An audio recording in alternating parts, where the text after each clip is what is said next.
things that we have in the profession. That's my room. I just had my table in my room, and I was working from there.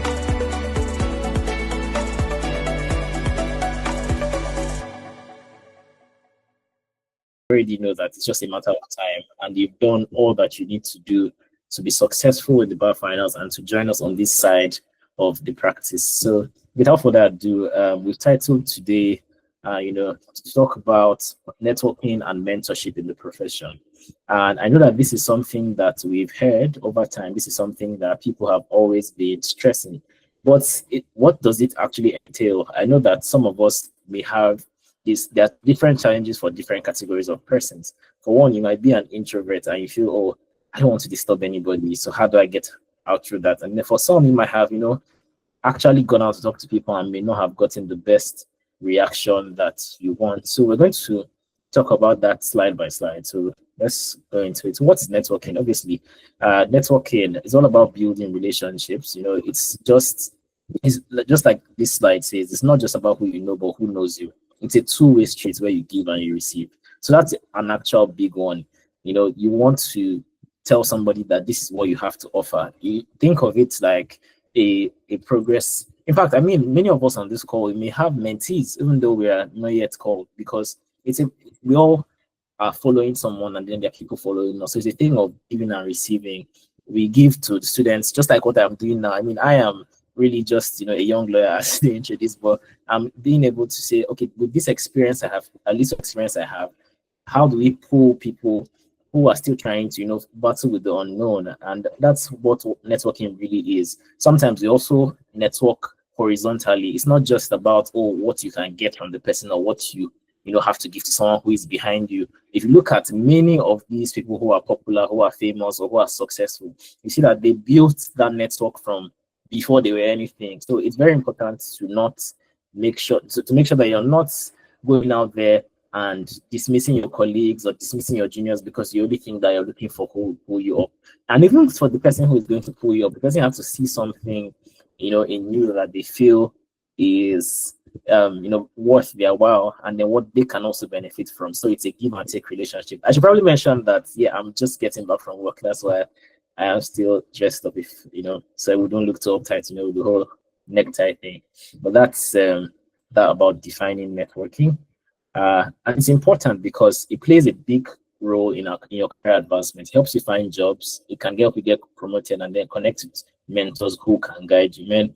This is like probably, the underlying vision of TENLG. This is why we were formed, because we know that networking is important. So the thing is, I saw a statistic yesterday. I didn't include it here because I'm not sure how accurate it is, but the stat says that 80% of jobs are never published in the public space. 80%. That's a huge number. So how do those 80% get the jobs? Obviously through, I'm looking for someone that does. In fact, even in the office where I work currently, there was need to get more people to do the job, and so the firm didn't want a situation where they would just spend a lot of money being blindsided or knowing the right type of people to employ and then how to even pay them. And so what the firm went on to do was to call their colleagues in other firms to say, okay, what are the things you usually look for? And then two, do you have anybody? Even right now that just how many years in practice, I've seen personally, they've asked me, okay, which of your friends can you recommend for this opportunity? Because networking is important. And if you don't have that network, if you're trying to be either you don't want to disturb people or you're trying to say that you can do it all on your own, it's not going to work out, right? Because you are no one's an island. There's so many analogies you can use. Washing your hands, how effective is it if you wash your hands? Even the literal thing, which is what we do in our profession, which is making money. I mean, can you count money with one hand, right? So it's hand in hand. It's two or more people that come together and advance, right? And then also, that in this side of the world, we're still developing our profession. And so there's still so much that's in the dark, right? You go to law school and you're wondering, it's a lot of hows and whats and whens, and who do you even ask? How do you get the answers to these questions where you say, what are the jobs? What should I look out for in employment? You know, this is again one of the things that we've talked about in this series. So if you missed them, please, they will be uploaded on YouTube, and then also you can invite your friends to not miss the ones that are still coming. But the idea here is that there's so much uncertainty, and we've been there. We are still there because we have our whole lives ahead of us, and there are people still coming behind, and there are people who have seen these things. Just like remember how you felt after you wrote WAEC and passed. It's like, oh, so this is the exam that they were saying, since JS1 that so like there's always it's a constant in human development. There's always a period of uncertainty prior to when you climb a certain milestone. You always feel like, how do confused, why is it this scary, why is it this important, what if I do this, what if I don't? So many times you don't want to. I mean, people say experience is the best teacher, but in my opinion, if experience has taught you some things, then that means that you have probably made a mistake. So sometimes the idea is to be able to learn from another person's experience being the best teacher. But yes, you don't have to experience every single thing. You don't have to die first before you know that death is bad, right? So that's the idea. Mentorship helps you see the path and see how you can, the things you can take from someone who has walked that line before. And so that's what this session is going to talk about. The next slide, benefits of networking. It's not just about career. It helps you grow personally. You learn new things, you see different perspectives, and you become more confident. So I also help you boost your business by helping you find clients, partners, and stay ahead in your industry. So yes, career-wise, that's in terms of your job. If you're working in a law firm or if you're working in a company in-house, your networking, even with your upline managers, you may not always be able to speak to people directly. And then also even in terms of other jobs, career development, that helps. But going outside of that job as an employee, as a lawyer, you still want to develop yourself, because eventually the aim is not to work for, I mean, that's my aim, right? But my understanding is that nobody wants to work in salaried employment forever. You want to get to a point where you have, control, you have your clients, you have, your business that's working for you, and you have passive income. So beyond, networking with your colleagues and people in the profession, that while that is really important, networking also helps you get clients. Like I know how many David is on this call, and I know how many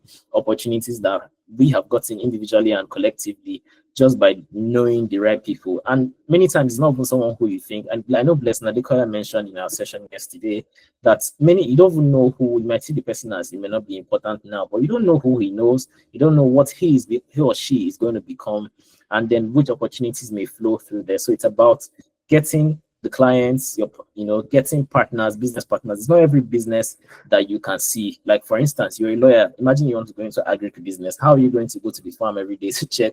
But through networking, you might find that partner that will go there for you. So I think that's quite self-explanatory.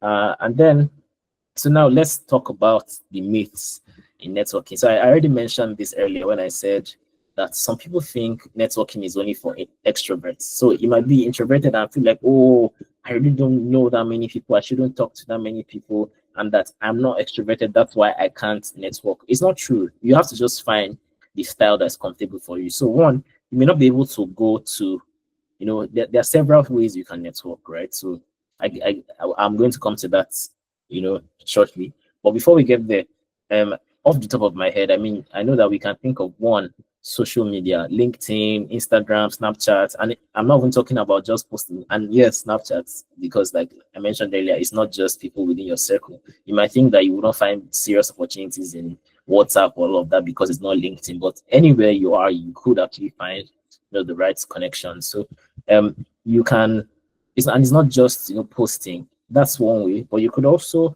send messages to people and reach out to them. I would discuss this in detail later. If I do not mention this, someone should please draw my attention. That's also how I know that you're listening and that you want to get the best out of this. But moving forward, so point here is that you may not be able to be the kind of person that walks up to people and tells them, oh, I'm a lawyer and I can do this for you. In between RPC and your personal preferences and personality, changes, differences. That may not work for you, but you can find the style that's comfortable for you. There's so many ways, and you just have to try. Now, people might also think that it's manipulative, and this one is actually from the person. If there's like a power imbalance, the person in the higher um, position might feel that someone who's trying to reach out to them is manipulative, but it isn't always so. It's about both sides. And even for you who is networking with somebody that is, you're talking to the partner of a tier one law firm, or you're talking to someone who is a recruitment manager, you should not just be looking, if you're saying you want mentorship, then go for mentorship. It actually irritates them when you have a situation where, you're saying that, you need guidance, then the next 5 minutes later, you're already telling them how you want to land this job. I know we are all looking for opportunities, but imagine how many people are hitting them up about those types of things, like trying to come through mentorship to get something from them. You want it to be that they are guiding your career path, and that honestly, in the long run, that helps you more than even just, help me get this job, and then you lose connections with that person, because this person helps you through their mistakes and then can also refer you where the need arises, like I mentioned. So it should not be a tool for you to get what you want from somebody always. It's about you, making the best of what you can, and then networking and growing, your connection, and how you can benefit both people. It also helps you sell your brand when you have something, a brand, product, whatever, name it, right? And then where to network. So this brings me to what I said I was going to talk about next. So professional events, conferences, workshops, industry meetups, and then don't forget about your everyday life, your friends, your family, alumni networks, group chats can be valuable connections too. So let's start gradually. In a lot of you are about to get called to bar, and there's a strong at that time you've seen your results, so there's so many emotions out there, for people who got exactly what they wanted, for people who felt they could deserve more, etc. Not getting to that, but there's an opportunity there to actually, because now everybody is going to be in the same place. All people from all six, seven campuses will be in the same place, and it's an opportunity for you to connect and talk to people and actually grow your network, irrespective of how you may be feeling or how stressed you might be by the call processes. You have to make a conscious effort to network sideways. So that's like the first opportunity for you to grow your network among your colleagues, your call mates. Secondly, I know that there are group chats that will be created. First of all, everyone here went to law school, and uni, and everybody's class or faculty has a group chat where you can interact and meet. So you need to, first of all, right, before we even talk about where to network, like I mentioned, is a mutual relationship, right? So you need to have something to offer. Now, that's not to say that, I should not network with this person because I don't have anything to offer. But while you're growing your network, you have to also ask yourself, what can this person gain from me? So there are two things. You can trade your knowledge on a subject, or you can trade your enthusiasm about the subject. You might be coming out from law school and feel, I don't really know too much about anything. I really am just there. But you can say, I'm really passionate about your work. So you research something, have something you're passionate about, or research the person you're trying to even connect to say, okay, dear, sir, I have read your profile. Dear Blessing, dear Ifunaya, I've seen that this is what you normally do, and in that regard, I'm really interested in this area. I would love for us to have more conversations, and then from there, it opens up to you. In fact, the person can see how you work. You can even try to co-write or something, co-author something with the person, and then from there, everything comes together.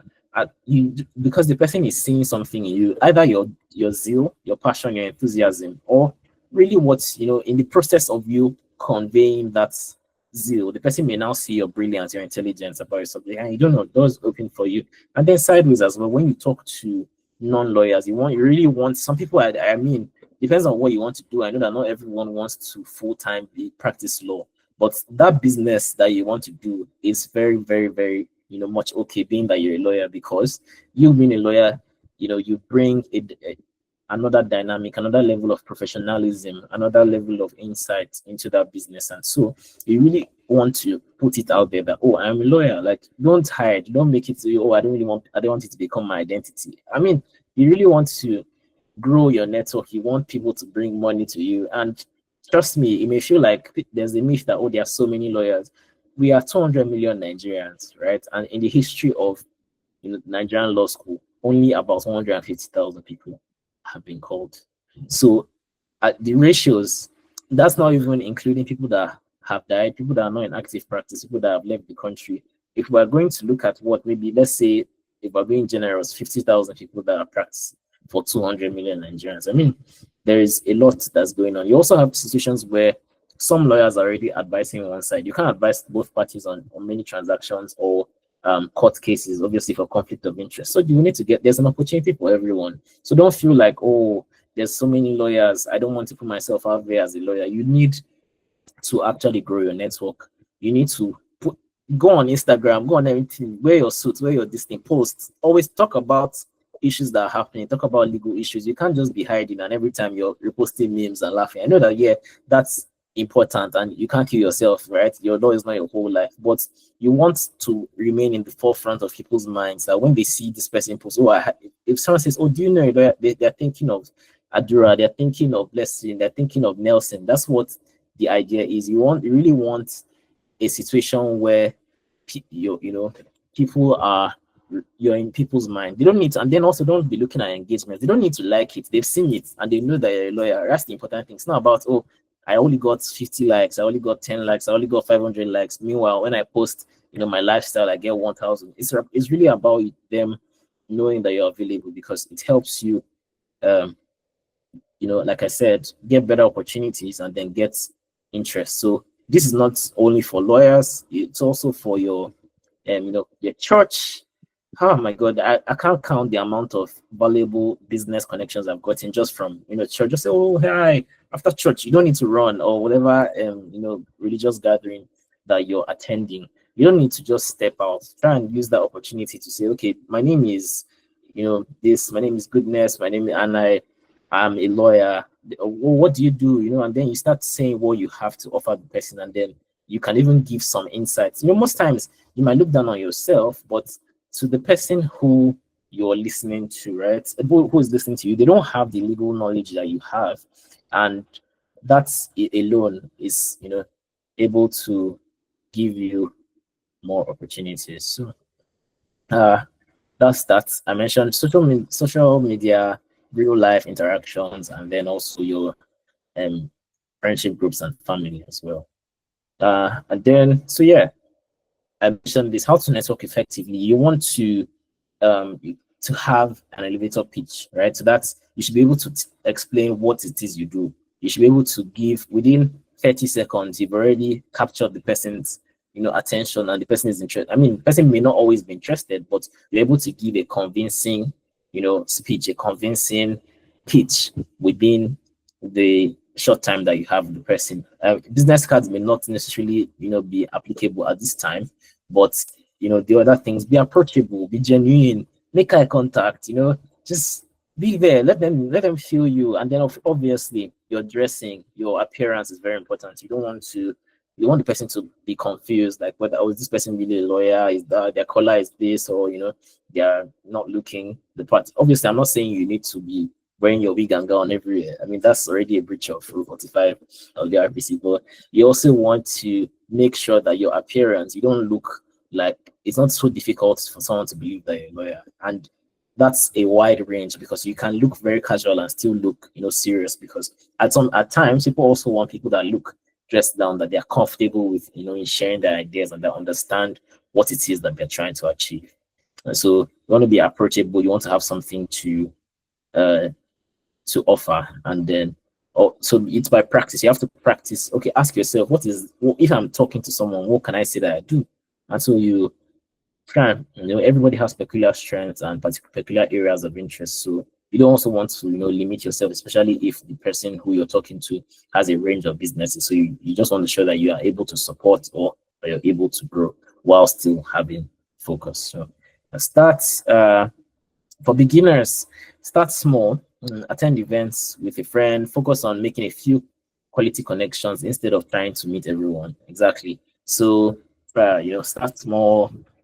There's so many events, MBA meetings I think in and in Abuja, which is where I'm very conversant with, the MBA Abuja branch has meetings the last Friday of every month, and it's an opportunity to meet other lawyers because there's music, there's food, it's just really a dress down thing. And so if you go with someone it's easier for you to meet their friends, etc, etc, and vice versa. You can also do the same at other events that you attend that may not be particularly legal events, right? So you try to focus on as many as few as possible instead of trying to meet everyone, right? And then also you need to follow up. So when somebody is kind enough to listen to you or speak to you, you want a situation where you're able to follow up and then say, oh, because people, they're busy, they forget. So you want to say, oh, I really enjoyed that conversation, and that. And after that, like I mentioned earlier, practicing your conversation skills and preparing icebreakers. Yeah, that's how you help your elevator pitch by doing better. So that's self-explanatory. Next, so yeah, key takeaways. Networking is about building relationships, not just collecting contacts. Yeah, there's no point in having so many status viewers on your phone. You want to, you want to use them, and then you want to make sure that you are giving something back as well.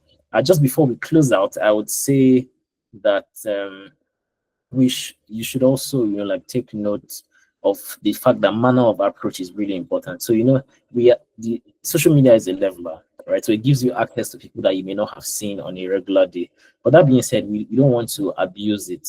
So I've seen people that go on LinkedIn and send voice notes to someone that they've not spoken to before. You can't do that, because the person will see it as intrusive. You don't want to look like a burden. So while it's fine for you to actually reach out to these people, you may not really get a response every time, but still try to grow your network. And the manner of approach often determines the response that you get. So you want to say, okay, hi, my name is Favor Nina, and I'm a lawyer.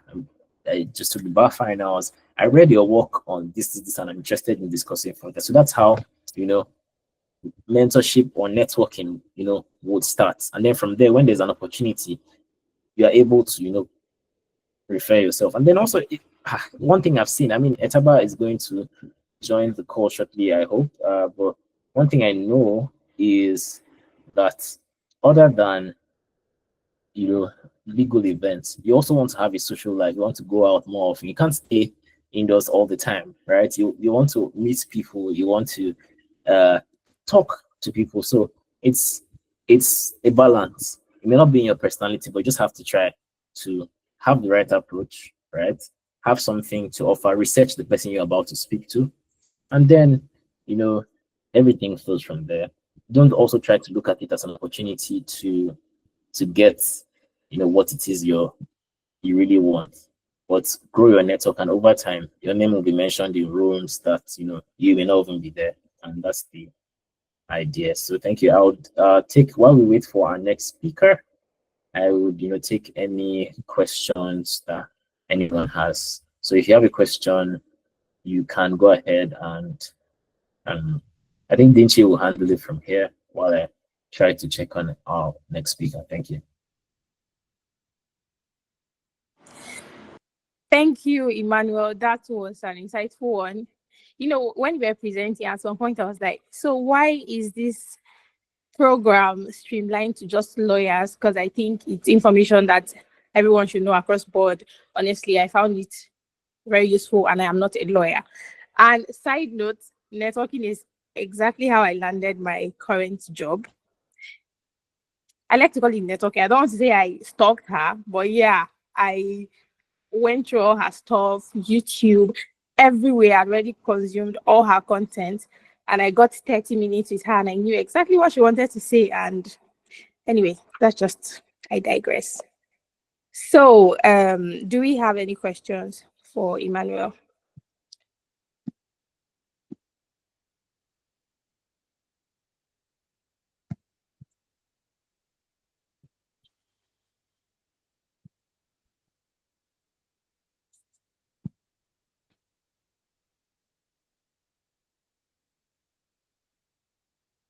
Hello, can anyone hear me?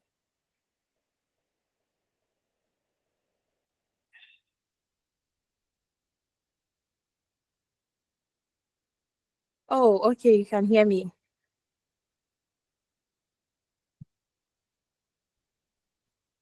Did we all understand? I kind of find it hard to believe that we all understood and we don't have any questions. Okay, even if it's not questions, you have any insight, contributions that you want to, add to it while we wait on our next speaker.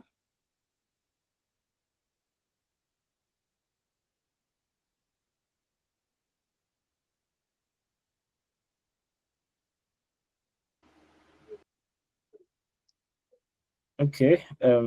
So nobody. I assume that that's a very straightforward presentation, but I don't believe that I'm that good of a teacher. Please, please ask your question.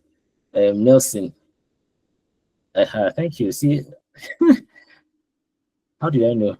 Anyways, yes. So I would like if you could actually unmute yourself to ask your question. Your question is on co-authoring. So please go ahead and ask your question.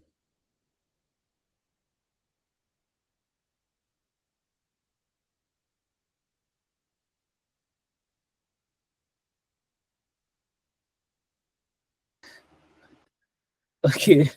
She says she's shy, but it's fine. You can just keep typing. We'll wait for you.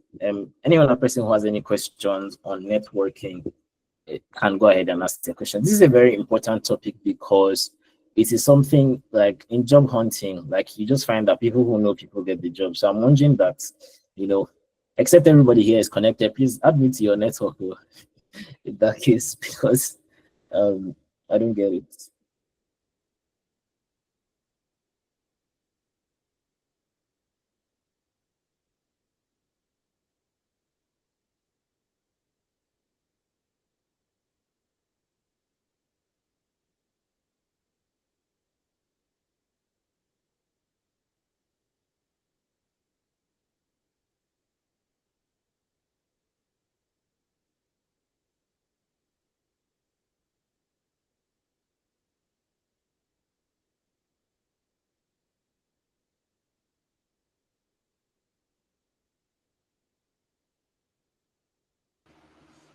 Okay, so her question is, she says, thank you so much for that session. My question is regarding co-authoring. Personally, I have written some pieces, more of poetry. Those of us who have never, okay, so this is where the real question is. Those of us who have never written any law articles before now, where exactly do they go? Sites or our regular social media accounts? It could be both.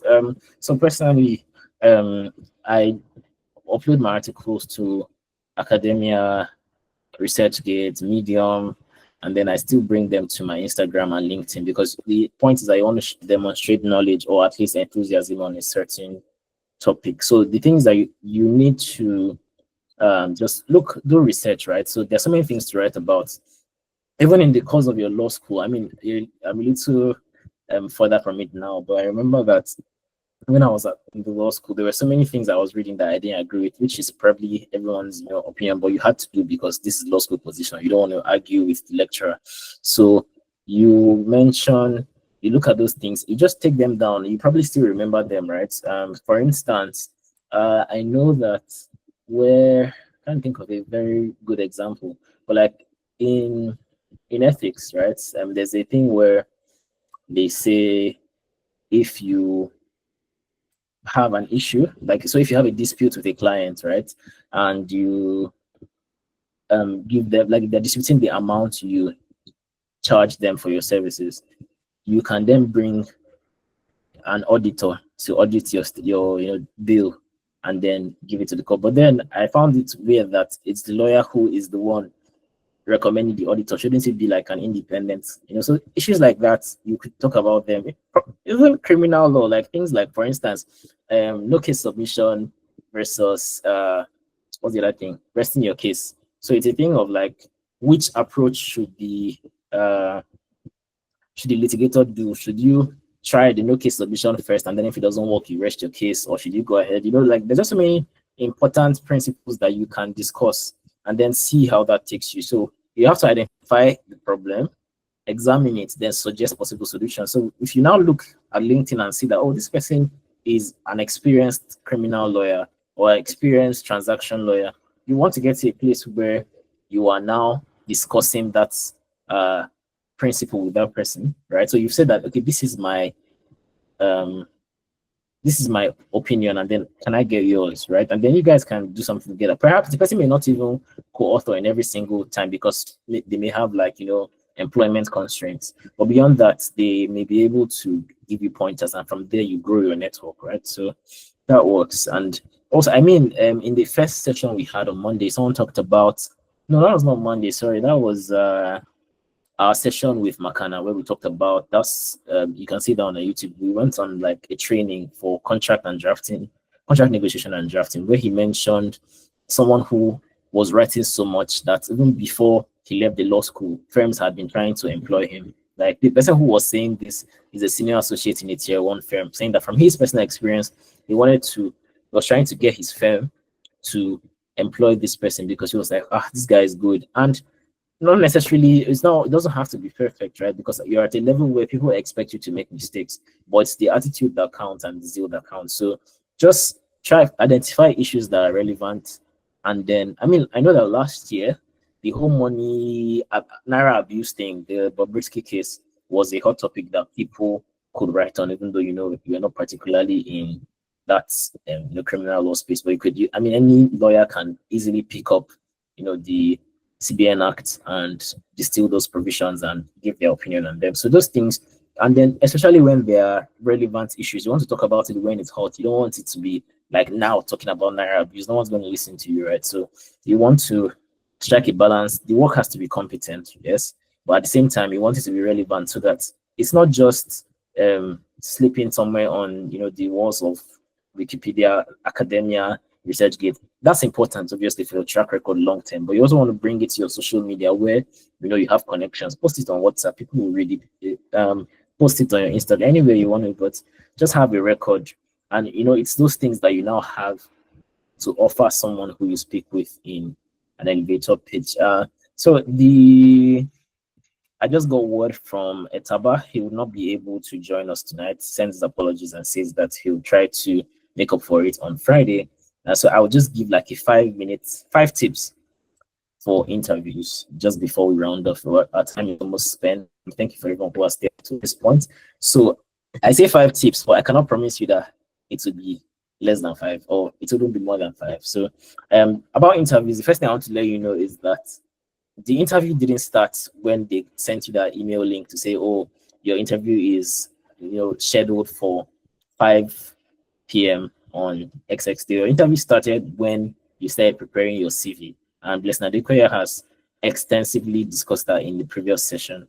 So you want your CV to tell your story, right? You want everything that's relevant to be there. You don't undershoot it. Put every leadership position, every class captain in JS2, put everything that you need to put, right? And then your cover letter needs to tell your story. You need to have a narrative to say that, okay, I am this person, my interest is this, I just left here, and at this point I am doing this. So that's what you do. Once you have a good, aesthetically pleasing and content packed CV, you're good to go. So the thing is that many times you might feel that, oh, I've not really done much and you may not mean anything, but you need to, it's about your skills, about how you include things like your willingness to learn, and then your ability to provide value and give reasonable feedback and all of those things. So again, when you're applying for the job, many jobs actually mention the keywords that they're looking for. Like, usually say looking for an associate who is available to, or who's able to work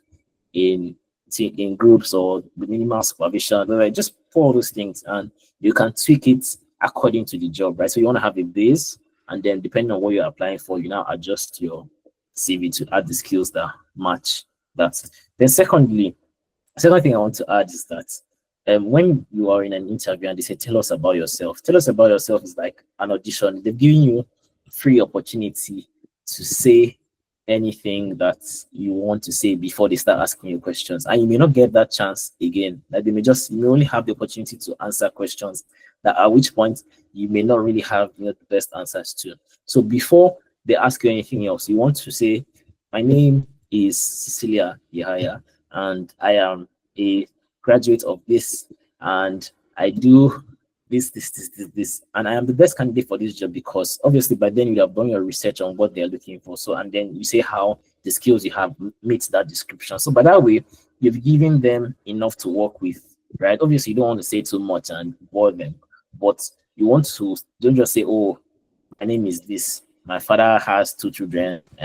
Like, yes, it's good to, create like a human connection with the interviewer, but you also don't want a situation where you've not said anything about the reason why you're here. You don't tell me why you're here or tell me about yourself. It's not really about, it's not an introduction. It's like, okay, who are you and what do you have to offer us? So don't miss out on that. That's a very important, thing about interviews. Then next thing I would say is that you don't have to have the answer to every question, right? But the worst thing you want is to uh, boldly say the wrong answer.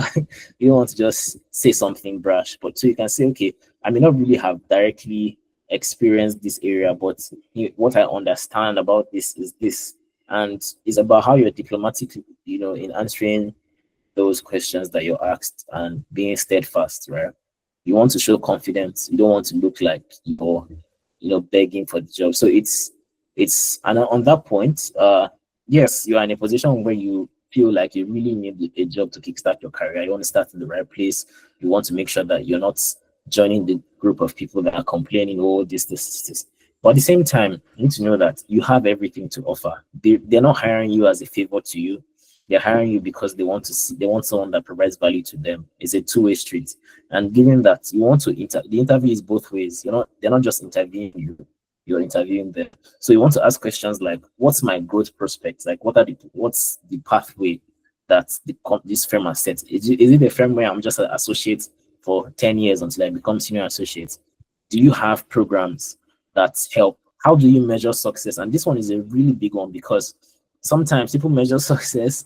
They don't have clear goals. They don't set key performance indicators or KPIs. They just feel like, oh, like with eye test is improving, but it's not objective, right? So obviously in every firm there's politics and there's an objective and subjective.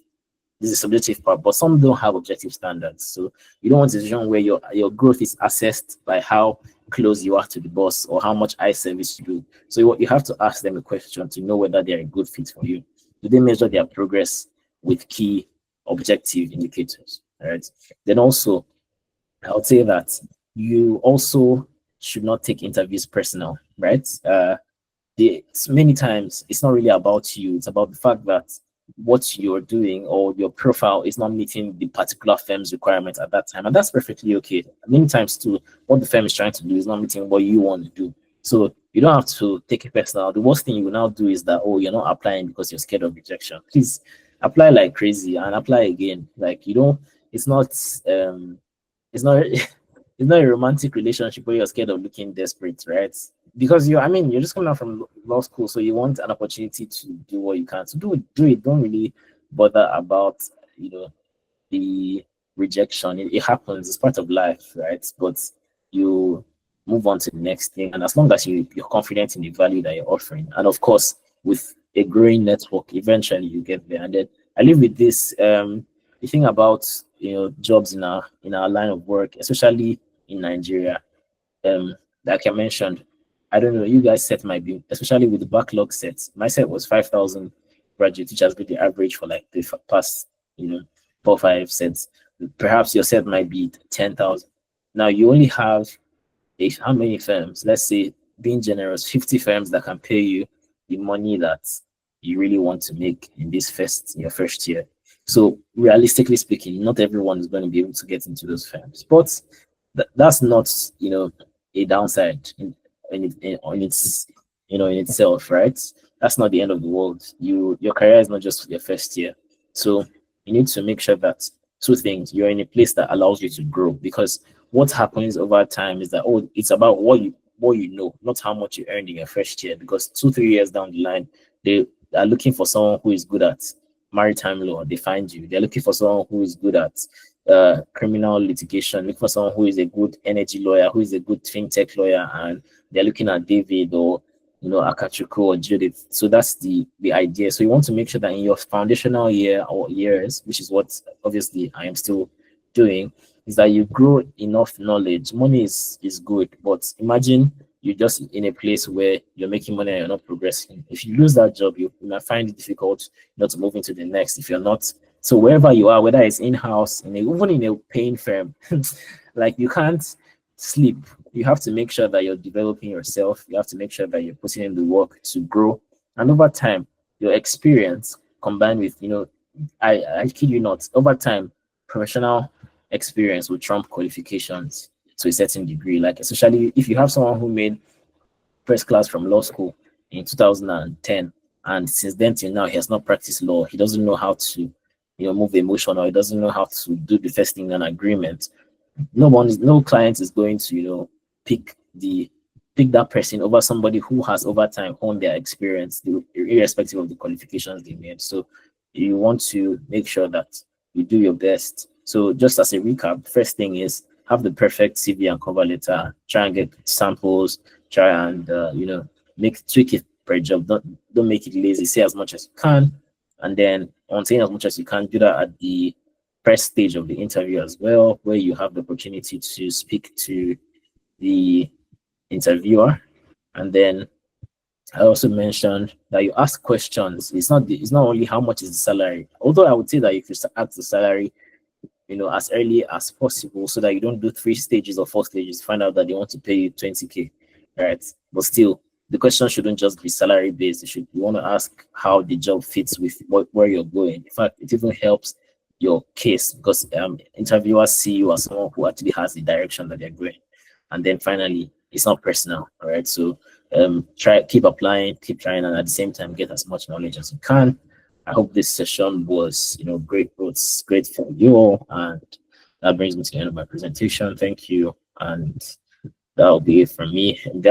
Except there are any questions, if there are any questions, please let me know. Or if there are no questions, then we will be ending the session right here. So if you have a question, feel free to put it in the chat box or unmute yourself and go ahead. So just let me know. So I'll give 1 minute for that. In case there are no other questions, then I'll end the interview from there. So the webinar. I've said so much about interviews that I said I did.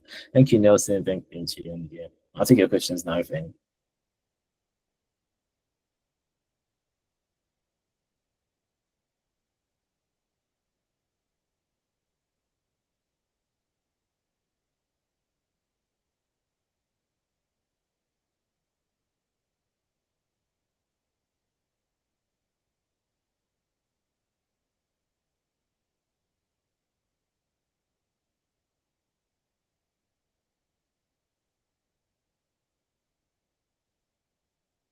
Okay, there are other questions.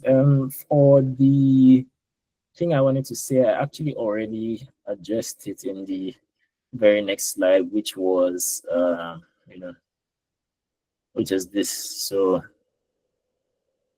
yeah, about how it's not just for introverts, right? And that anyone can network, and then where to network. So I mentioned I've just to put it in, in proper context, I've had experiences, like I've texted people on LinkedIn myself. So when I wanted to do my externship, I was staying with my brother, who stayed very close to a tier 1 law firm. And at the time, I didn't even know what tier 1 was. I just read my book, go. And what I was thinking was, I wanted a firm that was very close to me, so that I would not have to, because it was walking distance, like say streets, like couple steps from the house. So I wanted a situation where I would just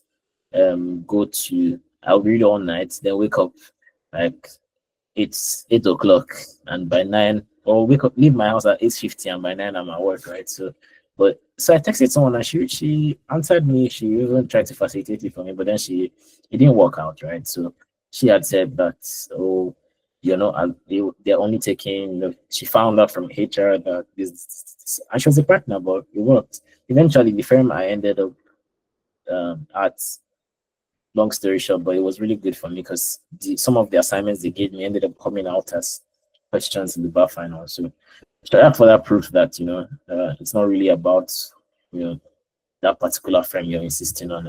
I'm waiting for Overy's question though, so that's that. Then also I was going to say that it's also about approach, manner of approach. I've seen someone texted me. I was asking me what's the salary structure of my firm. So not just, I don't know this person from anywhere, not just who I am or how much I earn, but the salary structure of the entire firm. Come on now, like you really, I get that you want to know that it's well paying, but you know, um, you have to take your time and approach properly, which is what I addressed earlier. So very saying it feels like all the top firms have gotten their NYC trainee associates. How then do we know that the firms that are hiring the most, in quotes, lucrative path for practice, Lagos, Abuja, Port Harcourt? So I would say to that what I had said for other things that it first you just need to actually look at their social media and just apply, whether or not you know they're applying. One time when I was job hunting, I don't know, me again, like I said, excuse me, you don't need to look at it like you're desperate, right? Actually do as much as you can. If it doesn't work, it doesn't work, right? But like I walked into a firm and I just saw that they were doing test. I saw like 10 other people, like, and nobody told me anything. I saw people I knew from my campus, they were taking the test. So I took the test with them. I passed the test, but I didn't take the offer. But so like try and walk in, try emailing, try sometimes. Then you also this is very important. You want to make sure that you're applying through the appropriate channel. It's not just about sending emails to their partners, right? Sometimes okay, so I'll get to that question. Sometimes, you know, for Flex's application process, they have a portal separate, like an application portal. You register and apply through the portal. So if you're sending emails, you're wasting your time. Sometimes too, they have specific emails for recruitment. So you just need to make sure that what you're doing is the right channel, which is where networking comes in. So if you're texting someone, you shouldn't be saying, "Oh, I would like to work at your firm." If you say, "Oh, please, yes, I'm interested in this opportunity, but I want to know the proper channel to apply from," and then we get that. But and then also at the end of the day, if it doesn't work, you, like I mentioned, I did my NYC before I went to law school self, so I didn't even know what a tier one firm or lucrative firm was at the time, and I really wanted to develop and just get the knowledge. So there are two, what my friend David likes to call a value check. So you may not always, I know it sounds like cliche, but it's not always about the money. It's not always about the remuneration. It's very important. I can't lie to you, right? When I started doing my NYSC, it's been a while, right? And obviously, money has less value. But my salary at the firm I worked at was 40K at that time, and obviously, it's nowhere near where I wanted to be. But in my case, I could console myself in the fact that I had not gone to law school, and but the amount of knowledge I got there, you know, I can't trade it for, you know, anything. But that's just my personal experience. So sometimes there's just a period, like our lives, our careers are average of 20 years. Yeah. So the first year shouldn't have so much pressure as much as it is uncertain and you really want to make so much, you know, as much as you can. But just try get any. So that's another thing. You have to lay your hands on anything you get, right? Accept it. Start there. As you're there, keep applying. The current job I'm doing, I got it while doing another job where I wasn't really convinced on the remuneration and that structure. But you have to actually, you know, take something, start learning. You don't want to just have your degree and keep it there, because by the time you eventually start something, you may have forgotten. So just actually try to do, you know, what you can in that regard. Try and I hope I've answered the question. So I digressed a bit, but so use the right platform, right? And then also try and ask as many questions as you can. That would help you to get there. And then also, if it doesn't work, it doesn't work. But that's not the end of your career, right? So do what you can with what you have, and eventually it'll pan out. I've seen people that have gone from Musa and Co to Templars, right? So like, or going to firms abroad. So it's not set in stone that you must get right out the bat. But that being said, it's still worthwhile applying and trying, even if it looks like it, but just keep applying. You never know, right? So yeah. So Ama's question is can we work as an NYC associate in a firm before going for NYC camp? Yes, you can. That's the answer, but it depends on the firm. So in the firm that I worked at when I was an NYC associate, like I mentioned, I didn't work there before law school. So when I was about to go to law school, there were some people in the previous set of law school who had just finished and had not gone to camp. And they started working there just before. Then they took a break to go to camp, right? And then came back and resumed fully after camp. But you can try. Sometimes some firms do not really like it because it means that they'll have to lose you twice. One, when your results comes out and you're doing call to bar, and then again you still leave them during camp. But that being said, you just have to be clear and understand what the direction the firm is going, what they want to do, and of course, so you may not be able to have court appearances, but you'll be able to do a lot of drafting processes, client interviews if the firm allows you to do that, and then contributing in meetings, filing, all of that, and then you can do that. Oh, sorry, you also said before camp, so that means you're already called safe. Yeah, sure, fine and good. You can work. Depends on the firm. You can do everything. You just have to then take an excuse to go to camp later. So yeah, that's it. So those are all the questions that are in the chat box. I assume that's all. Thank you very much. We've already overshot our time by some 3 minutes. So thank you for staying. Thank you for joining. Please join tomorrow's session. Tomorrow's session promises to be packed as well. If you have not joined the channel, we have a platform on WhatsApp where we keep updates. We share updates and we have interactions with several speakers. Tomorrow we're hearing from Emma Young Lawrence. She's also a first class graduate and an associate in a tier 1 firm. So she would give us a very important, session. I hope you don't miss it. Tell your friends, tell a friend. And the link to join our platform is in the chat box. So if you've not, go ahead and do that. Thank you for joining and see you soon. Good night. Yes. I think Vale has a question. Do you? If you do, please unmute yourself and go ahead just before. Or if you don't, then that's also fine. Vale Coco. Okay, so thank you very much, everyone. And